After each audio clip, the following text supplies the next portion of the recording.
হযরত ওমর ফারুক রাদিয়াল্লাহু তাআলা আনহু একদিন তার ঘরে বসে অঝরে কান্না করছিলেন। দিনটি ছিল ঈদ উল ফিতরের দিন। সকালবেলা সকলেই গোসল করে সুন্দর আতর লাগিয়ে এবং জামা কাপড় পরিধান করে ঈদের নামাজে যাওয়ার জন্য প্রস্তুতি নিচ্ছে। ঠিক এমন অবস্থায় আল্লাহর রসুল সাল্লাল্লাহু আলাইহি ওয়াসাল্লামের একজন সাহাবী, যিনি এই পৃথিবীতে থেকে জান্নাতের সুসংবাদ প্রাপ্ত হয়েছিলেন, হযরত ওমর ফারুক রাদিয়াল্লাহু তাআলা আনহু তার ঘরের কোনায় বসে অঝরে কান্না করছিলেন। তার এই শিশুসুলভ আচরণ দেখে সাহাবীরা বললেন, হে ওমর ফারুক রাদিয়াল্লাহু তাআলা আনহু, আপনি কেন শিশুদের মতো কান্না করছেন? আজকে তো ঈদের দিন, আজকে তো মুসলমানদের খুশির দিন। দেখুন, সবাই ঈদের নামাজে যাওয়ার জন্য তৈরি হচ্ছে।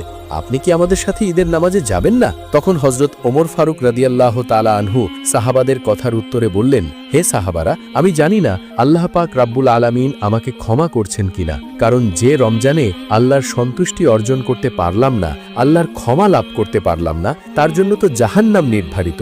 ওমর ফারুক রাদিয়াল্লাহু তাআলা আনহু আরও বললেন, আমার মহান রব আমাকে ক্ষমা করছেন কিনা তা আমি জানি না। প্রিয় দর্শক, হযরত ওমর ফারুক রাদিয়াল্লাহু তাআলা আনহু দিনের বেলায় রাষ্ট্রের কাজ এবং জনগণের সেবায় ব্যস্ত থাকতেন। তাছাড়া দৈনিক নির্দিষ্ট 5 বেলা জামাতের সাথে নামাজ আদায় করার পরেও রাত্রে তিনি অতিরিক্ত নামাজ পড়তেন এবং রমজান মাসে রোজা রাখার ব্যাপারে তিনি কড়াকড়ি নিয়ম পালন করতেন। প্রতি বছর তিনি হজ পালন করতেন।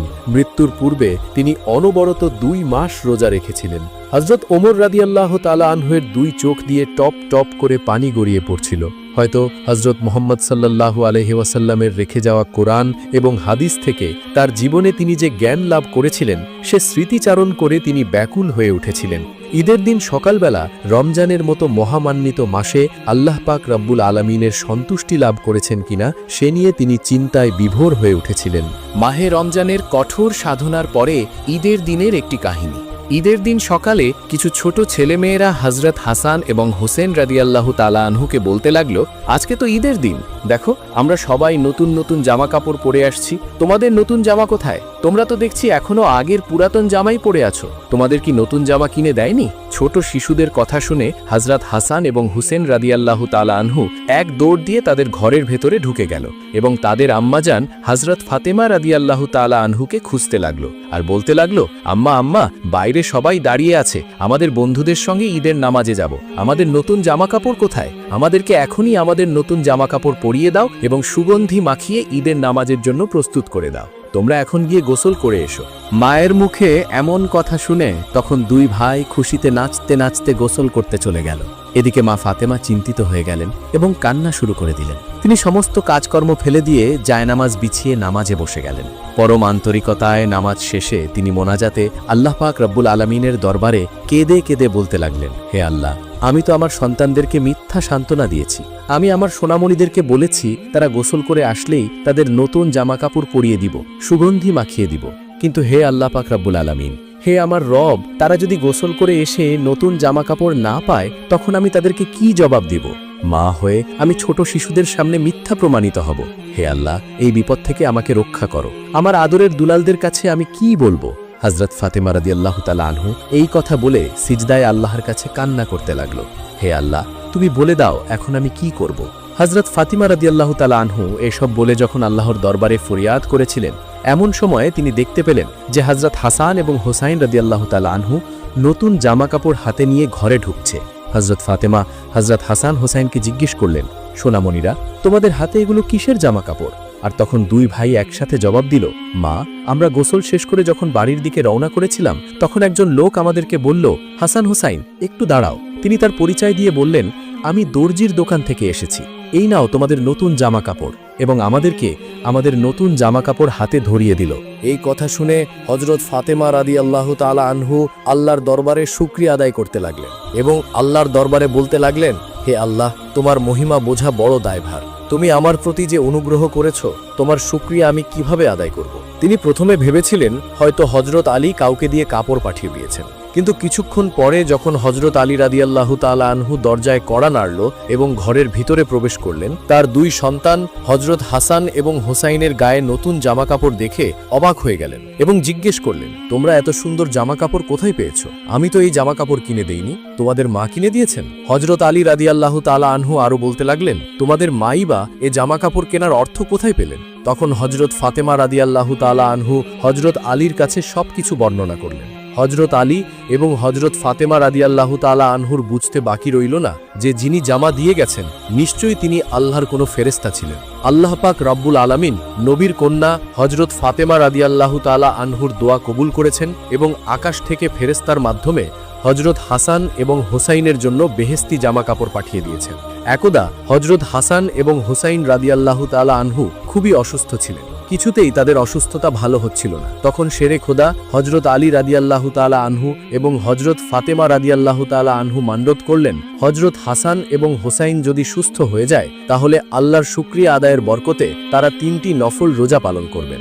দিন যেতে লাগলো। হজরত হাসান এবং হোসাইন রাদিয়াল্লাহু তাআলা আনহু সুস্থ হয়ে ওঠার পরে তারা নিয়ত পূরণ করার জন্য রোজা রাখা শুরু করলেন। তারা 3টি রোজা রাখার নিয়ত করেছিলেন, কিন্তু রোজা পালন করার জন্য সেহরি খাওয়ার মতো তাদের ঘরে কোনো কিছুই ছিল না। ফলে তারা সেহরি করার জন্য কোনো কিছুই না পেয়ে শুধুমাত্র পানি খেয়ে রোজার নিয়ত করে ফেলল। হজরত আলী রাদিয়াল্লাহু তাআলা আনহু আল্লাহর দেয়া রিজিক অন্বেষণে হাড় ভাঙা পরিশ্রম করে কিছু জব নিয়ে আসতেন। সেই জবগুলো জাতায় পিষে হজরত ফাতেমা রাদিয়াল্লাহু তাআলা আনহা রুটি বানাতে শুরু করলেন। সেই রুটি দিয়ে যখন ইফতারি করতে বসলেন, ঠিক ওই সময় একজন দরিদ্র ব্যক্তি তাদের ঘরে এসে বলল, হে আলী, হে ফাতেমা, আমি তো সারাদিন কোনো কিছুই খাইনি, আমি ক্ষুধার জ্বালায় মরে যাব, তোমরা কি কিছু আমাকে খেতে দিতে পারবে? তখন হজরত আলী এবং হজরত ফাতেমা রাদিয়াল্লাহু তাআলা আনহার ওই দরিদ্র ব্যক্তির প্রতি খুব মায়া হলো। যদিও তারা নিজেরাও ক্ষুধার্ত ছিল, তারপরেও তাদের ইফতারের জন্য রাখা রুটিগুলো সেই দরিদ্র ব্যক্তিকে দিয়ে দিল। দরিদ্র ব্যক্তিটি পেট ভরে সেই রুটি আহার করলো এবং তাদের জন্য দোয়া করে খুশি মনে সেখান থেকে চলে গেল। ওই দিন ইফতারি করা হয়নি হজরত ফাতেমা এবং আলী রাদিয়াল্লাহু তাআলা আনহু। তারা আল্লাহর রাস্তায় ধৈর্য ধারণ করেছিলেন, তাই তারা সেহরির মতো ইফতারিতেও পানি খেয়ে ইফতারি শেষ করে নিল। তারা নিয়ত অনুযায়ী দ্বিতীয় দিন পুনরায় রোজা রাখা শুরু করলেন, কিন্তু ওই দিনও তাদের সেহরি করার মতো কোনো কিছুই ছিল না। তারা আবার আল্লাহর নাম নিয়ে পানি খেয়ে রোজার নিয়ত করে ফেলল। রোজা রেখে হজরত ফাতেমা রাদিয়াল্লাহু তাআলা আনহা সাংসারিক কাজে সারাদিন কঠোর পরিশ্রম করলেন এবং হজরত আলী রাদিয়াল্লাহু তাআলা আনহু কঠোর পরিশ্রম করলেন এবং পুনরায় কিছু রুটি বানানোর জন্য জব নিয়ে আসলেন। সেই জব আবার জাতায় পিষে হজরত ফাতেমা রাদিয়াল্লাহু তাআলা আনহা রুটি তৈরি করলেন। ইফতার করার জন্য যখনই হজরত ফাতিমা রাদিয়াল্লাহু তাআলা আনহু এবং হজরত আলী রাদিয়াল্লাহু তাআলা আনহু ইফতার করতে বসলেন, ঠিক ইফতারের সময় একজন ইয়েতিম বালক এসে বলল, আমি সারাদিন কিছুই খাইনি, আমি অনেক ক্ষুধার্ত, আমাকে কি আপনারা কিছু খেতে দিতে পারবেন? ফলে হজরত আলী রাদিয়াল্লাহু তাআলা আনহু এবং হজরত ফাতিমা রাদিয়াল্লাহু তাআলা আনহু সেদিনও তাদের ইফতারির জন্য বানানো রুটিগুলো ওই ইয়েতিমকে দিয়ে দিল এবং তারা পুনরায় পানি খেয়ে ইফতার করলেন। এবার তৃতীয় দিনের পালা। তারা আবারও খাদ্যের অভাবে শুধুমাত্র পানি খেয়ে সেহরি করলেন এবং আল্লাহ নাম নিয়ে রোজার নিয়াত করে নিল। আবার রোজার অবস্থায় সারাদিন কাজ করে কঠোর পরিশ্রম করে কিছু জব নিয়ে হজরত আলী রাদিয়াল্লাহু তাআলা আনহু বাসায় এলেন এবং ফাতেমাকে দিয়ে বললেন, ফাতেমা, তুমি এই জব পিষে রুটি বানাও, আজকে আমরা রুটি দিয়ে ইফতার করব। সেই রুটি নিয়ে যখন ইফতারের সময় আবারও ইফতার করতে বসলো, ঠিক ওই সময় একজন যুদ্ধবন্দী এসে বলল, হে বিশ্বনবীর বংশধর, আমি আজ 3 দিন যাবৎ কোনো কিছুই খাইনি, আমি অনেক ক্ষুধার্ত, ক্ষুধার জ্বালায় কাতর হয়ে গিয়েছি, হয়তো ক্ষুধার জ্বালা সহ্য করতে না পেরে আমি এখনই মারা যাব, তোমরা কি আমাকে কিছু খেতে দিতে পারবে? তখন হজরত আলী রাদিয়াল্লাহু তাআলা আনহু এবং ফাতেমা সেদিনও তাদের ইফতারের জন্য সেই রুটিগুলো যুদ্ধবন্দীকে দিয়ে দিলেন এবং নিজেরা সবর করলেন এবং পানি দিয়ে ইফতার করলেন। মানুষের প্রতি দয়া মায়ার কি উজ্জ্বল উদাহরণ তাদের। চতুর্থ দিন তারা আর কোনো রোজা রাখলেন না। সেদিন বিশ্বনবী হজরত মুহাম্মদ সাল্লাল্লাহু আলাইহি ওয়াসাল্লাম হজরত ফাতেমার বাড়িতে তাশরিফ আনলেন। নবীজি সাল্লাল্লাহু আলাইহি ওয়াসাল্লাম সবার মুখের দিকে তাকিয়ে দেখলেন সবার মুখ শুকিয়ে গিয়েছে। নবীজি সাল্লাল্লাহু আলাইহি ওয়াসাল্লাম তাদের উদ্দেশ্য করে বললেন, তোমাদেরকে দেখে আমার খুব কষ্ট হচ্ছে, তোমাদের দিকে তো আমি তাকাতেও পারছি না। তোমরা আল্লাহকে খুশি করার জন্য ক্ষুধার যন্ত্রণা সহ্য করে যে অনাহারীকে খাবার দিয়েছ, নিশ্চয়ই আল্লাহ পাক রব্বুল আলামিন তোমাদের উপরে খুশি হয়েছেন এবং এর প্রতিদান তোমরা ইনশাআল্লাহ অবশ্যই পাবে। কিছুদিন পরে রাসূল আকরাম সাল্লাল্লাহু আলাইহি ওয়াসাল্লাম অসুস্থ হয়ে পড়লেন। নবীজি যেদিন দুনিয়া থেকে বিদায় গ্রহণ করবেন সেদিন হজরত ফাতেমা রাদিয়াল্লাহু তাআলা আনহু আল্লাহর রসুলের কাছেই ছিলেন। হজরত মুহাম্মদ সাল্লাল্লাহু আলাইহি ওয়াসাল্লাম তার আদরের দুলালি ফাতেমাকে খুবই ভালোবাসতেন এবং তিনি বললেন যে ফাতেমাকে ভালোবাসবে সে আমাকে ভালোবাসবে এবং যে আমার মেয়ে ফাতেমাকে কষ্ট দিবে সে যেন আমাকেই কষ্ট দেয়। নবীজি কিছুক্ষণ পরে কেঁদে উঠলেন। তখন ফাতেমা রাদিয়াল্লাহু তাআলা আনহু নবীজিকে জিজ্ঞেস করলেন, আব্বাজান আপনি এভাবে কান্না করছেন কেন? তখন বিশ্বনবী সাল্লাল্লাহু আলাইহি ওয়াসাল্লাম বললেন, মা, আমি যেদিন দুনিয়া থেকে বিদায় হয়ে মহান আল্লাহ পাক রব্বুল আলামিনের দরবারে চলে যাব তখন আমার উম্মতের কি অবস্থা হবে সেই কথা চিন্তা করে আমি অস্থির হয়ে পড়ছি। রসুলে আকরাম সাল্লাল্লাহু আলাইহি ওয়াসাল্লামের মুখে এমন কথা শুনে হযরত ফাতেমা রাদিয়াল্লাহু তাআলা আনহা কান্না করতে লাগলেন। হযরত ফাতেমা রাদিয়াল্লাহু তাআলা আনহু বুঝতে পারলেন যে হয়তো নবীজি আকরাম সাল্লাল্লাহু আলাইহি ওয়াসাল্লাম আজকে দুনিয়া থেকে বিদায় হয়ে যাবেন। তারপর দরজায় খটখট করে শব্দ হলো। হযরত ফাতেমা রাদিয়াল্লাহু তাআলা আনহু নবীজির কাছে অনুমতি নিয়ে যখন দরজা খুলতে গেলেন তখন তিনি ভয়ে চিৎকার করে আবার ঘরে ঢুকলেন। বিশ্বনবী জিজ্ঞেস করলেন, কি মা, কি হয়েছে? তখন হযরত ফাতেমা রাদিয়াল্লাহু তাআলা আনহু কেঁদে কেঁদে বললেন, আব্বাজান, দরজা খুলে দেখতে পেলাম একজন মানুষ বাহিরে দাঁড়িয়ে আছে, যার পাটা হচ্ছে জমিনে আর মাথা দেখা যায় আসমানে। আব্বাজান, আমি এরকম ভয়ঙ্কর জিনিস আর জীবনে কখনো দেখিনি। বিশ্বনবী হযরত ফাতেমাকে বলল, মা, ওনাকে আসতে দাও। উনি হচ্ছেন মৃত্যুর ফেরেশতা হযরত আজরাইল আলাইহিসসালাম। এই কথা শুনে হযরত ফাতেমা রাদিয়াল্লাহু তাআলা আনহু চিৎকার দিয়ে উঠলেন। হযরত আজরাইল আলাইহিসসালাম ঘরের মধ্যে প্রবেশ করে নবীকে সালাম দিলেন এবং বললেন, ইয়া রাসূলুল্লাহ সাল্লাল্লাহু আলাইহি ওয়াসাল্লাম, আল্লাহ আপনাকে সালাম জানিয়েছেন। হে নবী, আল্লাহর পক্ষ থেকে আমি আপনার জান কবজ করতে এসেছি এবং আল্লাহ তাআলা বলে দিয়েছেন আপনার অনুমতি না নিয়ে আমি যেন ঘরে না ঢুকি এবং আপনার জান কবজ না করি, আর যদি আপনি ফিরে যেতে বলেন তবে যেন আমি অবশ্যই ফিরে যাই। বিশ্বনবী হযরত আজরাইলকে উদ্দেশ্য করে বললেন, হে আজরাইল, আমি যেদিন দুনিয়া থেকে চলে যাব সেদিন থেকে আমার গুনাহগার উম্মতের কি হবে? এমন সময় আল্লাহ পাক রব্বুল আলামিন হযরত জিব্রাইল আলাইহিসসালামকে নবীজি সাল্লাল্লাহু আলাইহি ওয়াসাল্লামের কাছে পাঠিয়ে দিলেন এবং বলে দিলেন, হে জিব্রাইল, তুমি আমার বন্ধু মুহাম্মদকে গিয়ে বলো সে দুনিয়া থেকে চলে যাওয়ার পরে তার উম্মতের দায়িত্ব স্বয়ং আল্লাহ পাক রব্বুল আলামিন গ্রহণ করবেন। তখন হযরত জিব্রাইল আলাইহিসসালাম নবীজির কাছে এসে আল্লাহ পাক রব্বুল আলামিনের কথা নবীজি সাল্লাল্লাহু আলাইহি ওয়াসাল্লামকে শুনিয়ে দিলেন। তখন বিশ্বনবী মুচকি হাসতে হাসতে হযরত আজরাইল আলাইহিসসালামকে লক্ষ্য করে বললেন, হে আজরাইল, এবার তুমি তোমার দায়িত্ব পালন করতে পারো। প্রিয় দর্শক, হযরত মুহাম্মদ সাল্লাল্লাহু আলাইহি ওয়াসাল্লাম তার কন্যা ফাতেমা রাদিয়াল্লাহু তাআলা আনহাকে তিনি অত্যন্ত ভালোবাসতেন। হযরত ফাতেমা রাদিয়াল্লাহু তাআলা আনহার জীবন ছিল কঠিন পরীক্ষায় পরিপূর্ণ। অতি দরিদ্র স্বামীর সংসারে দুটি সন্তান নিয়ে চারজন মানুষের জীবনযাপন মোটেও সহজ ছিল না। তবুও তার মুখে ছিল না বিরক্তির ছাপ, কপালে ছিল না চিন্তার ভাঁজ এবং অন্তরে ছিল না বিন্দুমাত্র বিষণ্ণতা। সংসারের ঘানি টেনে ক্লান্ত ফাতেমা রাদিয়াল্লাহু তাআলা আনহা স্বামীর কাছে একটা আবদার করে বসলেন। হযরত আলী রাদিয়াল্লাহু তাআলা আনহুকে বললেন, যদি আমার সংসারে একটি দাসী থাকতো তাহলে আমাদের কাজ অনেকটাই হালকা হয়ে যেত। কাজের জন্য একজন দাসী নিয়োগ করা আপনার পক্ষে কি সম্ভব? প্রিয়তমা স্ত্রীর এমন ন্যায্য আবদারে বিচলিত হয়ে পড়লেন হযরত আলী রাদিয়াল্লাহু তাআলা আনহা। কোনোদিন স্বামীর কাছে মুখ ফুটে কোনো আবদার করেননি, কোনোদিন কোনো অলংকার কিংবা স্বাভাবিক মেলির বায়না নিয়ে তাকে কোনোদিন উদ্বিগ্ন দেখা যায়নি। কিন্তু আজ যে আবদার নিয়ে তিনি হাজির হয়েছেন তা যেন একান্তই বাধ্য হয়ে।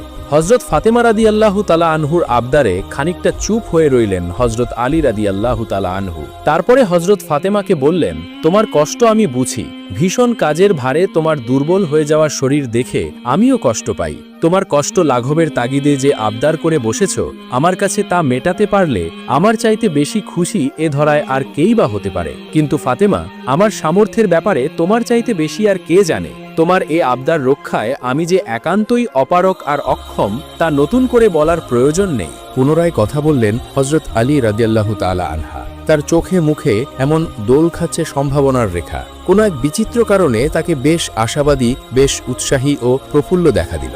তিনি বললেন, আচ্ছা ফাতেমা, একটা কাজ করা যায় না? আর তখন ফাতেমা রাদিয়াল্লাহু তাআলা আনহা জানতে চাইলেন, কি কাজ?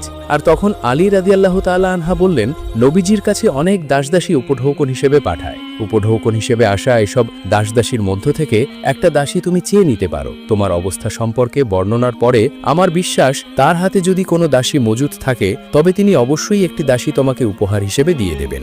আর তখন ফাতেমা রাদিয়াল্লাহু তাআলা আনহা বললেন, পরামর্শটা খুব মন্দ তা নয়, কিন্তু পিতার কাছে নিজের প্রয়োজনের তাগিদে দাসী উপহার চাইতে যাওয়ার ব্যাপারে বিশেষ সংকোচ কাজ করছে।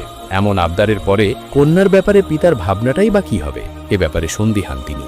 শেষমেশ যাওয়ার ব্যাপারে মনস্থ করলেন। এক বিকালে যখন নবীজি সাল্লাল্লাহু আলাইহি ওয়াসাল্লাম মসজিদে নববীতে বসে আসহাবে সাফফার সাথে দ্বীনের বিষয়ে আলাপ করছিলেন, এ সময় হযরত ফাতিমা রাদিয়াল্লাহু তাআলা আনহা পিতাকে আবদার জানানোর জন্য সেখানে গেলেন। কিন্তু এক গভীর সংকোচ ও লজ্জার কবলে পড়ে শেষ পর্যন্ত নবীজির কাছে তিনি নিজের আবদার খুলে বলতে পারলেন না। ফিরে গেলেন নবীজির কুটিরে। যে সংকোচ এবং সংশয়ের কারণে তিনি পিতার কাছে বলতে পারলেন না, তা সবকিছু আলীকে খুলে বললেন। তাকে আরেকবার আশ্বস্ত করলেন আলী রাদিয়াল্লাহু তাআলা আনহা। সংকোচ মুছে দিয়ে হযরত আলী বলল, চলো এবার তোমার সাথে আমিও যাব। আশা করি আমাদের দুজনের আবদার নবীজি ফেলতে পারবেন না। তারপরে তারা দুজনে মিলে নবীজি সাল্লাল্লাহু আলাইহি ওয়াসাল্লামের কাছে এলেন। নবীজি তখনও আসহাবে সাফফার সাথে বৈঠকে ছিলেন। হযরত আলী এবং হযরত ফাতেমাকে একসাথে দেখে রাসূল আকরাম সাল্লাল্লাহু আলাইহি ওয়াসাল্লাম বললেন, তোমাদের কি কোনো কিছু বলার আছে? সংকোচে নিজেকে গুটিয়ে ফেললেন হযরত ফাতেমা রাদিয়াল্লাহু তাআলা আনহা। পিতার জন্য তার ভালোবাসা এবং শ্রদ্ধা এত বেশি যে নিজের জন্য কোনো কিছু মুখ ফুটে চাইবেন সেই সাহসটুকু পাচ্ছেন না। হযরত ফাতেমাকে চুপ থাকতে দেখে হযরত আলী রাদিয়াল্লাহু তাআলা আনহু বললেন, আমরা আসলে একটা চাহিদা নিয়ে আপনার কাছে উপস্থিত হয়েছি। হাসি মুখেই নবীজি সাল্লাল্লাহু আলাইহি ওয়াসাল্লাম বললেন, তা বেশ তো, কি চাহিদা বলো দেখি। হযরত আলী রাদিয়াল্লাহু তাআলা আনহু বললেন, আসলে সংসারের কার্যক্রম এক হাতে সামলাতে ফাতেমার অনেক পরিশ্রম হয়, কিন্তু ওর জন্য একটা দাসী নিয়োগ দেব সেই সামর্থ্য আমার নেই। আমরা ভাবলাম আপনার কাছে তো অনেকেই উপঢৌকন হিসেবে দাসী পাঠায়, তাদের মধ্য থেকে একজন দাসী যদি আপনি আমাদেরকে দিতেন তাহলে ফাতেমার পরিশ্রম অনেকটাই লাঘব হতো। হযরত আলী রাদিয়াল্লাহু তাআলা আনহার কথা শুনে হযরত নবী করিম সাল্লাল্লাহু আলাইহি ওয়াসাল্লামের চেহারা একেবারে বিমর্ষ হয়ে উঠল। স্বাভাবিক জ্যোতিতে ক্ষণকালের জন্য তাতে পরিস্ফুটিত হলো বিষাদের রেখা। এমন নিষ্প্রাণ চেহারা নিয়ে ক্ষণিক বাদে নবীজি সাল্লাল্লাহু আলাইহি ওয়াসাল্লাম বললেন, যদি আমার কথায় তোমরা মন খারাপ করো তারপরও আমাকে বলতে হচ্ছে, তোমাদের জন্য এই মুহূর্তে আমি কোনো কিছুই করতে পারছি না। ওই যে আসহাবে সুফফা দেখছো, ওদের অবস্থা তোমাদের চাইতেও করুন। ওরা তোমাদের চাইতে অনেক গরিব। এই মুহূর্তে আমার কাছে আসা উপঢৌকনের কেউ যদি বেশি হকদার হয়ে থাকে তবে একমাত্র তারাই। সুতরাং তোমাদের আবদার রাখা আমার পক্ষে সম্ভব নয়। সেদিন নবীজি যার মুখের উপরে না বলে দিয়েছিলেন তিনি তার সবচাইতে প্রিয় সাহাবীদের মধ্যে একজন, আর যার সম্মুখে আবদার মেটাবার ব্যাপারে অসম্মতি জ্ঞাপন করেছিলেন তিনি নবী করিম সাল্লাল্লাহু আলাইহি ওয়াসাল্লামের প্রিয় কন্যা হযরত ফাতেমা রাদিয়াল্লাহু তাআলা আনহু। দুজনের সবচেয়ে প্রিয় মানুষের সামনে এমন নিঃসংকোচ অসম্মতি তিনি জানিয়েছিলেন কেবল মসজিদে নববীতে আশ্রয় নেওয়া অতি দরিদ্র আসহাবে সাফফার জন্য। আত্মীয়তা এবং ভালোবাসার কাছে তার ন্যায় বিচার হেরে যায়নি সেদিন। স্বার্থপর পৃথিবীতে এমন নিঃস্বার্থ দৃষ্টান্ত স্থাপন নবীজি সাল্লাল্লাহু আলাইহি ওয়াসাল্লামের বেলাতেই কেবল সম্ভব। হতাশ হয়ে ফিরে এলেন হযরত আলী এবং হযরত ফাতেমা রাদিয়াল্লাহু তাআলা আনহা। যদিও তারা নবীজির সিদ্ধান্তে মোটেও মনক্ষুণ্ণ নন, কিন্তু ঘটনার আকস্মিকতায় তারা বিমর্ষ। সেদিন সন্ধ্যায় নবী করিম সাল্লাল্লাহু আলাইহি ওয়াসাল্লাম ফাতেমার ঘরে প্রবেশ করলেন। নবীজির এমন অসাধারণ উপস্থিতিতে হযরত ফাতেমা এবং হযরত আলী রাদিয়াল্লাহু তাআলা আনহু তখন হতভম্ব হয়ে পড়লেন। তড়িঘড়ি করে নবীজি সাল্লাল্লাহু আলাইহি ওয়াসাল্লামকে তখন তারা অভ্যর্থনা জানাতে ব্যস্ত হয়ে পড়লেন। আর তখন নবীজি সাল্লাল্লাহু আলাইহি ওয়াসাল্লাম ইশারার মাধ্যমে তাদেরকে থামিয়ে দিলেন এবং বিছানায় তাদের পাশে গিয়ে বসে পড়লেন। নবীজির দয়ার্ত চেহারা থেকে প্রিয় সাহাবীদের জন্য অফুরান ভালোবাসা এবং প্রিয় কন্যার জন্য মমতা উপচে পড়ছে। তিনি দয়াভরা গলায় উভয়কে উদ্দেশ্য করে বললেন, তোমরা আমার কাছে যা চেয়েছো তার চাইতে উত্তম কিছু আমার কাছে আছে। সবাই উদ্বিগ্ন হয়ে জানতে চাইল, জি অবশ্যই ইয়া রাসূলুল্লাহ। নবী করিম সাল্লাল্লাহু আলাইহি ওয়াসাল্লাম তখন বললেন, যখন তোমরা রাত্রিবেলা ঘুমাতে যাবে তখন 33 বার সুবহানাল্লাহ, 33 বার আলহামদুলিল্লাহ এবং 34 বার আল্লাহু আকবার পাঠ করবে। হযরত ফাতিমা রাদিয়াল্লাহু তাআলা আনহু তাদের কষ্ট কমানোর জন্য একটি দাসী চেয়েছিলেন, কিন্তু নবীজি তাকে না দিয়ে আসহাবে সুফফা যারা নতুন ইসলাম গ্রহণ করে ঘরবাড়ি, ভিটে মাটি এবং পরিবার পরিজন ছেড়ে নবীজির কাছে আশ্রয় নিয়েছেন, তাদের কষ্টটাই নবীজি সাল্লাল্লাহু আলাইহি ওয়াসাল্লামের কাছে সবচাইতে বড় মনে হয়েছিল। মুসনাদে আহমদে হযরত আবু হুরায়রা রাদিয়াল্লাহু তাআলা আনহু হতে বর্ণিত আছে যে রমজান মাস এসে গেলে রাসূলে আকরাম সাল্লাল্লাহু আলাইহি ওয়াসাল্লাম বলতেন, হে মানব, তোমাদের উপরে রমজান মাস এসে পড়ছে। এ মাস বরকতপূর্ণ এবং কল্যাণময়। আল্লাহ পাক রাব্বুল আলামিন তোমাদের উপরে এই মাসে রোজা রাখা ফরজ করেছেন। এ মাসে জান্নাতের দরজা খুলে দেওয়া হয় এবং জাহান্নামের দরজা বন্ধ করে দেওয়া হয় আর শয়তানদেরকে বন্দী করে রাখা হয়। এই মাসে এমন একটি রাত রয়েছে যা হাজার মাস অপেক্ষা অধিক উত্তম। এ ব্যাপারে সহিহ বুখারী ও মুসলিমে হযরত আবু হুরায়রা রাদিয়াল্লাহু তাআলা আনহু হতে বর্ণিত আছে যে রাসূল আকরাম সাল্লাল্লাহু আলাইহি ওয়াসাল্লাম বলেছেন, যে ব্যক্তি ঈমানের সাথে ও সওয়াবের নিয়তে কদরের রাতে ইবাদত করবে তার পূর্বের সমস্ত গুনাহ আল্লাহ পাক রাব্বুল আলামিন ক্ষমা করে দিবেন। প্রিয় দর্শক, আজকের ভিডিওটি এ পর্যন্তই। দেখা হচ্ছে পরবর্তী ভিডিওতে। সে পর্যন্ত ভালো থাকুন, সুস্থ থাকুন। আল্লাহ হাফেজ।